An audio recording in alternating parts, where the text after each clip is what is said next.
Welcome back to my channel. একই দিনে খাঁচামুক্ত বাঘ সিংহের ভয়াল গর্জন আর বৌদ্ধ মন্দিরের অপার শান্তি, এক্ষেত্রে অভিজ্ঞতা কেমন হতে পারে? আজ আপনাদের নিয়ে যাচ্ছি এমন তিনটি জায়গায় যা একই সাথে রোমাঞ্চকর এবং শান্ত। Got me second guessing what I already know. I rushing your, but you rush. প্রথমেই থাকছে সাফারি পার্ক, যেখানে প্রাণীরা খোলা আকাশে স্বাধীনভাবে ঘুরে বেড়ায় আর আমরা থাকি গাড়ির খাঁচায় বন্দি। Can't read your mind, but your love for moves that change all the time, change all the time. একদম কাছ থেকে বিশাল বাঘ আর হরিণের দল দেখার অনুভূতি সত্যি শিহরণ জাগানো।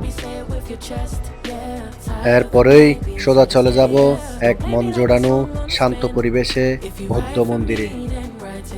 চারপাশের নীরবতা, অদ্ভুত সুন্দর স্থাপত্য আর সুগন্ধি ধূপের ধোঁয়া আপনার সব ক্লান্তি মুহূর্তেই দূর করে দেবে। এখানে যেদিকে তাকায় সবগুলো একদম স্বর্ণে মোড়ানো হয়েছে, ঠিক সেভাবেই দেখায়। ভিডিওটা শেষ পর্যন্ত দেখার অনুরোধ রইল। ঢাকা বা চট্টগ্রাম থেকে রওনা হলে ঠিক চকরিয়া বাস স্ট্যান্ডে নামতে হবে। তখন সেখান থেকে 30 টাকা ভাড়া দিয়ে ডোলাহাজারা সাফারি পার্ক পৌঁছে যাবে। You stay closing doors. I stay up late, trying to read your mind. I can't read your mind. প্রথমে একটা টিকিট নিতে হবে যার মূল্য 100 টাকা। সাফারি পার্কের মূল ফটক ও প্রবেশ মুখের সামনে রয়েছে সুবিশাল ও মনোরম সবুজ পরিবেশ। Tired of the maybes, I just want the yes. Don't play me like a song on the spin. If you ride for me, then আমি এখন ডোলাহাজারা সাফারি পার্কের ঠিক গেটের সামনেই আছি। টিকিট প্রতিজন 100 টাকা। আমি এখনই প্রবেশ করব। if you love me, baby, say it with your chest. Yeah, tired of the maybes, I just want the yes. Don't play me like a song on the spin. If you ride for me, then ride to the end. Don't wanna love this paper thin. So why you always halfway in? Halfway in.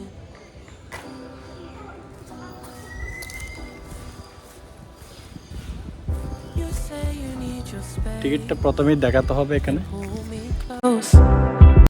মূল গেটের আশেপাশে বিভিন্ন বন্যপ্রাণীর প্রতিকৃতি ও ভাস্কর্য। The next day you're cold. Got me second guessing. Safari পার্কের সৌন্দর্য ঘুরে দেখার জন্য রিজার্ভ এই বাসটা নিলাম।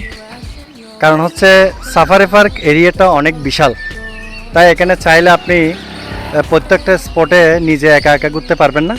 এত বিশাল স্পটে ঘুরতে গেলে আপনি টায়ার্ড হয়ে যাবেন। তাই আমি এই বাসটা রিজার্ভ নিলাম। এই বাসটা আমাকে 30 মিনিট সময়, এই 30 মিনিট অল্প সময়ের মধ্যে যতটুকু সম্ভব আমাকে সবটাই ঘুরে দেখানোর জন্য চেষ্টা করবে। সবাই সাথে থাকুন।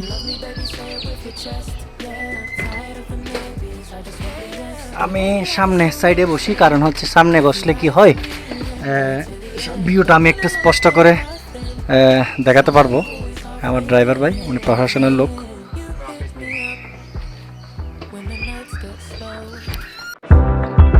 কোলাহলমুক্ত, স্নিগ্ধ এবং মনোরম গ্রামীণ ও বন আবহাওয়া।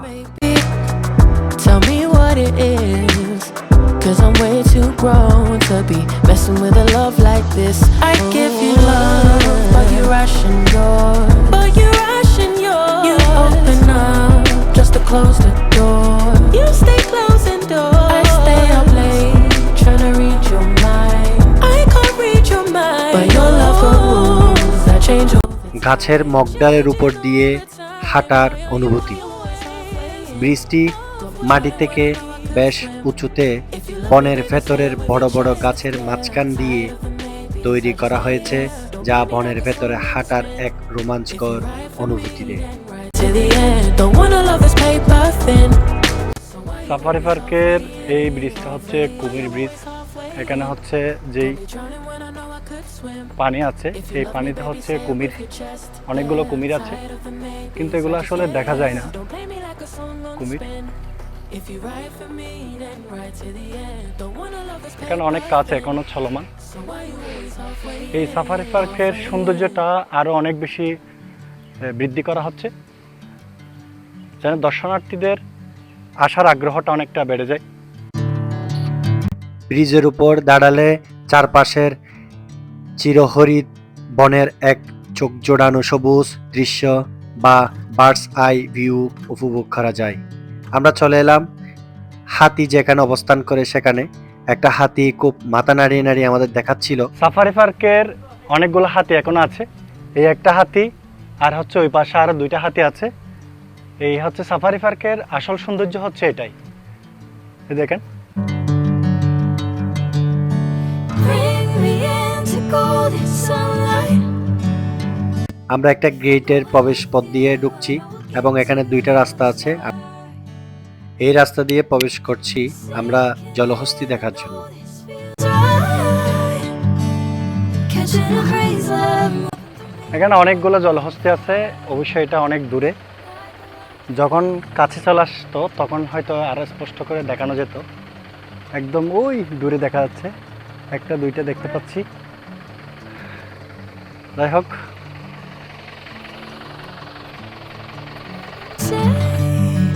জেব্রা দেখার উদ্দেশ্যে আমাদের অবিরাম ছুটে চলা।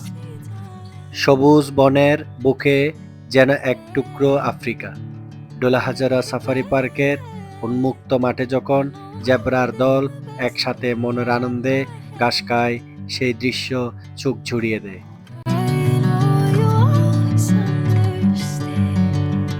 কালো আর সাদার নিখুঁত আলপনায় গায়ে জড়িয়ে এক ঝাঁক জেব্রা যখন সবুজ চারণ ভূমিতে ব্যস্ত, তাদের সকালের জলখাবারের প্রকৃতির এই রূপ সত্যিই মুগ্ধ করার মতো। জেব্রাদের শরীরের ডোরাকাটা দাগগুলো রোদের আলোয় ঝলমল করে। ডোলাহাজারা সাফারি পার্কে প্রায় 10টার উপর জেব্রা আছে, অর্থাৎ এখানে 1 মাসের বাচ্চাও আছে। আমি আপনাদেরকে যদি দেখাই, তাহলে এই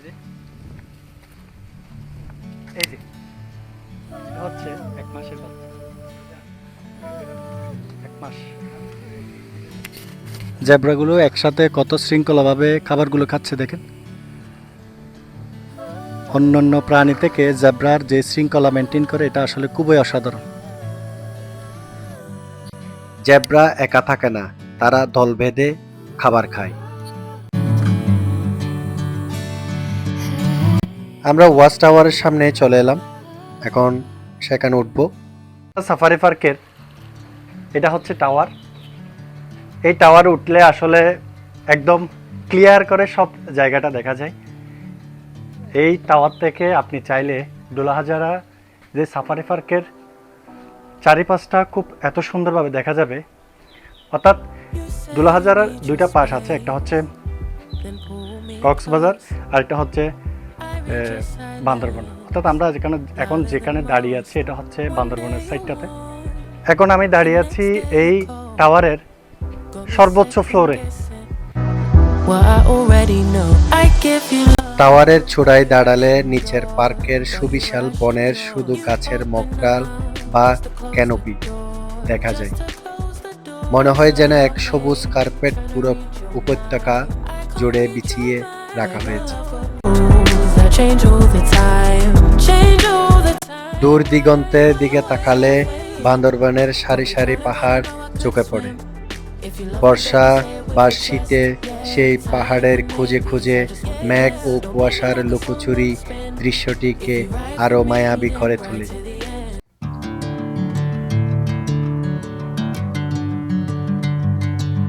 একটা জেব্রা রাস্তায় দেখলাম। গণবনের ছায়ায় যখন এক ঝাঁক চিত্রা হরিণ তাদের মায়াবী চোখ তুলে তাকায়, তখন মনে হয় যেন কোনো রূপকথার অরণ্যে প্রবেশ করেছি। সিংহ দেখার জন্য যখন আসলাম তখন সিংহ অনেক দূরে অবস্থান করছে। আমি জুম দিয়ে যতটুকু পেরেছি নিলাম। সবুজ বনের নিস্তব্ধতা ভেঙে যখন একটা গম্ভীর গর্জন কানে আসে, তখনই বুঝে যায় আপনি ডোলাহাজারার আসল রাজার রাজ্য প্রবেশ করেছেন। with you, and I will get to the other side. কাছার বন্দিত্ব পেরিয়ে বিশাল প্রাকৃতিক বেষ্টনীতে রয়্যাল বেঙ্গল টাইগারের রাজকীয় হাঁটাচলা। Like a wildfire.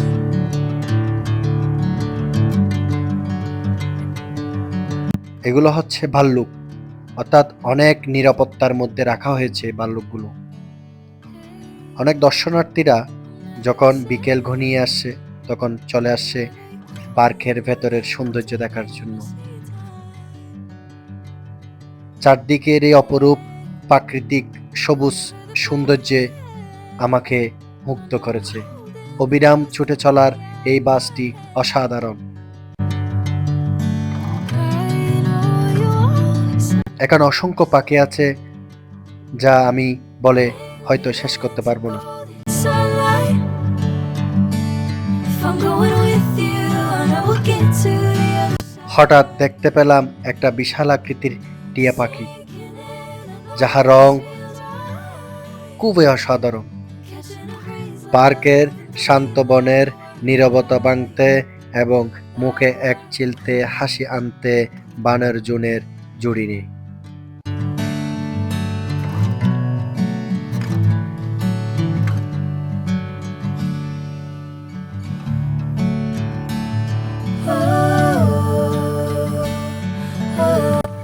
ভুবন শান্তি 100 ফুট সিংহসজ্জা গৌতম বুদ্ধ মূর্তি। এই গেটে আমরা প্রবেশ করব, প্রতি টিকিট 20 টাকা।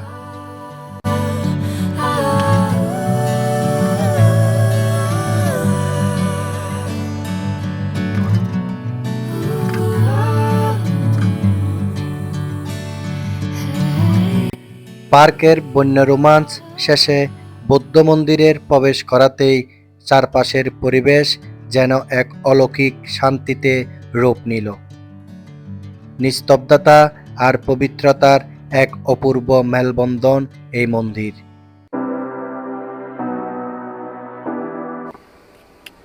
100 ফিট গৌতম বুদ্ধের যে মূর্তিটা আছে আমি সেটাই আপনাদেরকে দেখাবো। অর্থাৎ রামু অনেকগুলো বৌদ্ধ মন্দির রয়েছে। আমি এখানে এমন একটা মন্দিরে এসেছি যেখানে হচ্ছে গৌতম বুদ্ধের মূর্তিটা 100 foot. You know I give you love, but you ration yours. You open up just to close the door, just to ঘণ্টার মৃদুধ্বনি আর ধূপের সুবাসে ঘেরা এই বুদ্ধ বিহারে পা রাখতেই মনের সব ক্লান্তি আর কোলাহল মুহূর্তেই মিলিয়ে যায়। এই 100 ফুট বুদ্ধ মূর্তি যেন সৌন্দর্যের মহান প্রতীক হয়ে শুয়ে আছে। Yeah, tired of the maybes, I just want the yes. Don't play me like a song on spin. If you ride for me, then ride to the end. Don't wanna love this paper thin.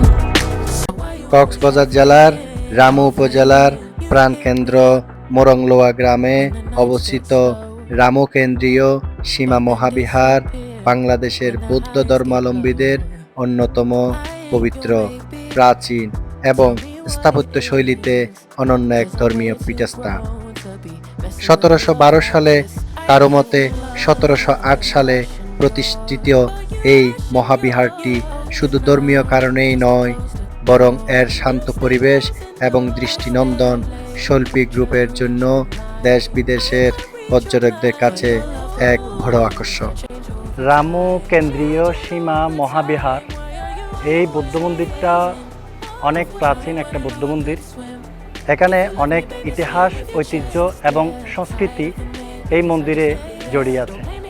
এখানে ভগবান বুদ্ধদেবের প্রতিমা আছে এবং এখানে এমনভাবে সজ্জিত করা হয়েছে প্রতিদিনে শত শত এবং হাজার হাজার দর্শনার্থীরা এখানে সমাগম করে।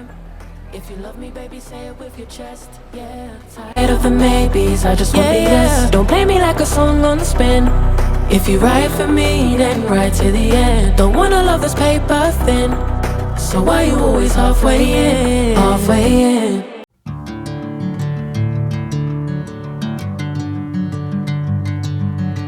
কাঠের সূক্ষ্ম কারুকার্য, সুউচ্চ চূড়া এবং আধুনিক ও প্রাচীন স্থাপত্যর এক চমৎকার সংমিশ্রণে এই বিহারটি নির্মিত।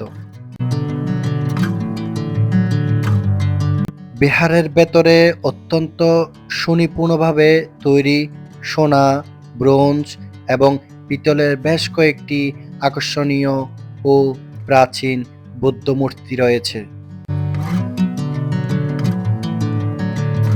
বিহারে চত্বরে একটি পবিত্র বোধিবৃক্ষ অশ্বত্থ গাছ রয়েছে, যা এই স্থানের ধর্মীয় গুরুত্ব এবং স্নিগ্ধতা আরও বাড়িয়ে দেয়। Sinking in, I know this feels right. Catching a breeze, love moving through me like a wildfire, like a wildfire. এই বিহারটি রাম অঞ্চলের প্রাচীন বৌদ্ধ সংস্কৃতি এবং ঐতিহ্যের মূল কেন্দ্রবিন্দু হিসেবে কাজ করে। বহু বছর ধরে এটি ধর্মীয় শিক্ষা, শান্তি ও সম্প্রীতির বার্তা ছড়িয়ে দিচ্ছে। প্রতি বছর প্রবরণা পূর্ণিমা, বৌদ্ধ পূর্ণিমা এবং কঠিন চিবরদান উৎসব উপলক্ষে এখানে দেশ বিদেশের হাজারো পুণ্যার্থী ও পর্যটকের সমাগম ঘটে। বিশেষ করে ফানুস ওড়ানোর উৎসবে পুরো এলাকা এক উৎসব মুখর পরিবেশ ধারণ করে। With you, and I will get to the other side. Sinking in, I know this feels right. Catching a breeze. শত বছরের প্রাচীন স্বর্ণাবৃত বৌদ্ধ মূর্তি। মন্দিরের মূল বেদিতে সাজানো হয়েছে বিভিন্ন আকারের অত্যন্ত মূল্যবান বৌদ্ধ মূর্তি। এগুলোর মধ্যে কয়েকটি মূর্তি নিখুঁত ব্রোঞ্জ এবং পিতলের তৈরি, যার উপর রয়েছে কাটি সোনার প্রলেপ। মন্দিরের মৃদু আলো যখন এই মসৃণ ও উজ্জ্বল মূর্তিগুলোর উপর পড়ে, তখন পুরো কক্ষটি এক স্নিগ্ধ সোনালী আলোয় ঝলমল করে ওঠে। এই আলো চোখের জন্য অত্যন্ত আরামদায়ক এবং মনের ভেতর এক ধরনের আধ্যাত্মিক প্রশান্তি এনে দেয়।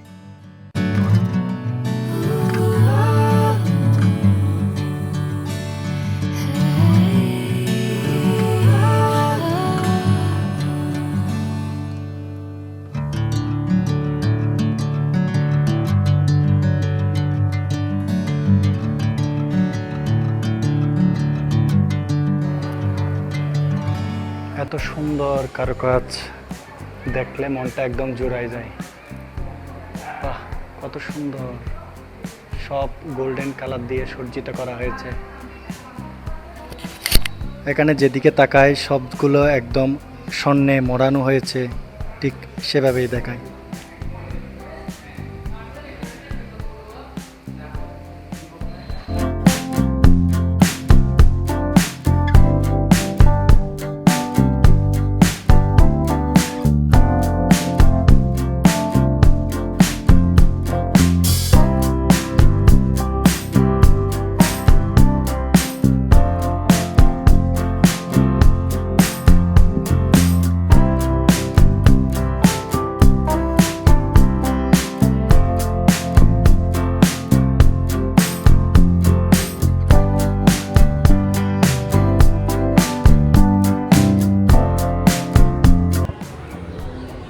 এইখানের পরিবেশটা আসলে খুবই সুন্দর। দেখেন, ভগবান বুদ্ধদেবের একটা সুন্দর প্রতিমা আছে। এই মন্দিরের পবিত্রতা এবং এখানের চারিপাশের পরিষ্কার পরিচ্ছন্ন এতটাই মনোমুগ্ধকর যে আপনার মনকে ছুঁয়ে দিবে। এখানে এসে ভক্তরা প্রার্থনা করেন এবং আমার শরীর, মন সবটাই যেন পবিত্র হয়ে গেছে এই ভগবান বুদ্ধদেবের সামনে। দেখেন এখানে চারিপাশটা কতটাই একদম নিস্তব্ধ, শান্তি